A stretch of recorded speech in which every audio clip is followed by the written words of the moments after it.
UFC 280 is arguably the best card in UFC history, and the co-main bout featuring Bantamweight champ Aljamain Sterling and TJ Dillashaw is a massive part of the hype.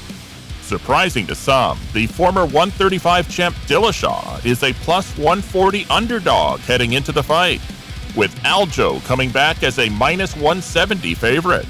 The general consensus seems to be that Dillashaw is washed up, and that Aljo will make easy work of the vet, who is old and out of his prime. This could not be further from the truth. You see, before his suspension for performance-enhancing drugs, Dillashaw was an absolute menace at 135. TJ reigned over the division twice, first capturing the 135 belt at UFC 173 in 2014. Then again when he took it from an explosive Cody Garbrandt at UFC 217 in 2017. In fact, Dillashaw hasn't lost at 135 since 2016, and he has a tremendous opportunity to keep that going against Aljo. There is a common misconception that this is a fight between the older vet in Dillashaw and the young champ in Aljo, but that's somewhat misleading. Dillashaw is older, but there is not much of a difference in age between the two, with only about 2.5 years separating them. On top of that, TJ has already shown that he can still perform at the highest level, despite his age, and coming back from the failed drug tests.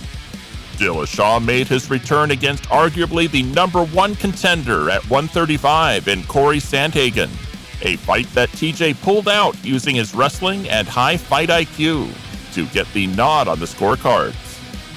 The fight with Sandhagen was as close as you can get, as TJ won it by split decision.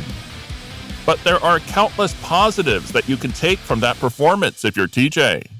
For one, you were able to get in there with one of the top 2 strikers in your division and hang with him, even winning a round or two strictly on his feet. There is no question who will have the advantage on the feet between Aljo and Dillashaw, as the hand speed and technical ability easily goes to TJ. While the striking advantage goes to TJ, the clear and obvious path to victory for Aljo will be his grappling and wrestling, and he's looking to tie up TJ and win with control time. This is the one weapon of Aljo's that TJ will have to combat if he's going to win this fight. Stop the takedowns, and TJ wins. If TJ is unable to stop the takedowns and grappling exchanges, don't be surprised if we see Aljo wear TJ down and win a majority of these rounds without having to do much damage. With so much time and effort going into combating one weapon of Aljo's, I think we could see a TJ masterclass here in a fight that could look a little like Jan versus Aljo 1.